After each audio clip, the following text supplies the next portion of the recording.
Anorexia nervosa is a psychiatric disease that we are all probably familiar with. I've known people who've had this condition, and it's certainly very serious. It involves a profound dissatisfaction with one's body. Despite being dangerously underweight, many sufferers still see themselves as overweight or even obese. But society understands that this is a delusion. It's a mental disorder where the person has a distorted mental image of their body. It doesn't match reality. Yet, we would never recommend weight loss surgery to these people to help with their body image. Physicians who go along with such irrational beliefs by offering liposuction, for example, would be up for medical malpractice or malfeasance.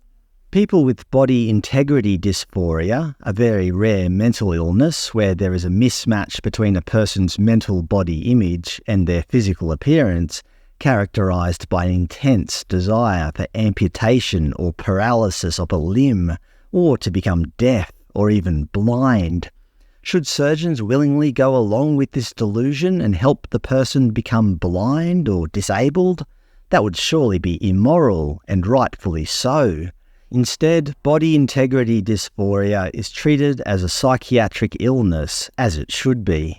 Schizophrenia, a chronic mental disorder involving delusions and hallucinations, with some people believing that aliens are trying to poison them. Should we go along with their delusions and help them stop the aliens? Of course not. It's not real. It's a disservice to pretend that their hallucinations are real. Instead, we treat it as a serious mental disorder. However, there's one delusion that we seem to accept in society. We not only accept it, we actively encourage it. We enable it. We provide opportunities for people to act out their fantasy. But you're not allowed to speak out against it. I'm not even going to mention the disorder here because it's so politically charged. I'm actively employed at a university that is giving people the opportunity to receive permanent, life-altering, often irreversible surgery and other procedures in order for their physical body to match their spurious mental body image. If you read about it in a book, it would read like some kind of Frankenstein experiment, surgeons claiming they can change people's biological identity. But it turns out no amount of cosmetic surgery can effect a biological change. To pretend otherwise is a masquerade. Many individuals who undergo this surgery realize that it doesn't deliver the serenity they were once promised. Depression and anxiety, among other things, continue. But yet, as a society, we have somehow allowed this cultural delusion. It seems like we have learnt nothing from the disasters of previous attempts to treat mental illness with surgery. For example, prefrontal lobotomy. This barbaric procedure was responsible for at least 490 deaths and left thousands of people in a vegetative state. Sadly, in many cases, that was believed to be an improvement in the lives of many mentally ill people, as they were now easier to take care of. Thankfully, this horrible procedure has since been discredited, although at the time it was considered the apex of neurosurgical intervention. Ultimately, the follies and foolishness of humankind are historically not uncommon.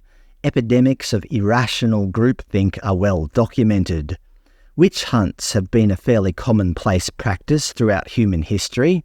Simply being labelled a witch was often enough evidence of witchcraft, punishable in the most horrendous ways.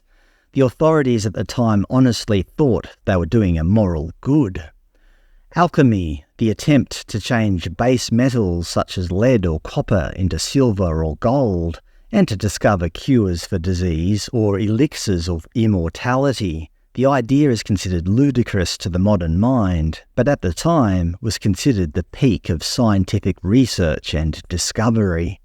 Actually, the transmutation of base substances into gold is now known to be impossible by chemical means, but possible by physical means, although not financially worthwhile. Why do I mention alchemy? Well, it is somewhat comparable to the current popular delusion that I mentioned previously, not to turn base metals into gold, but rather to transcend the laws of biology and transmute human nature. In 100 years' time, will this be considered another folly in human history? Time will tell, I suppose.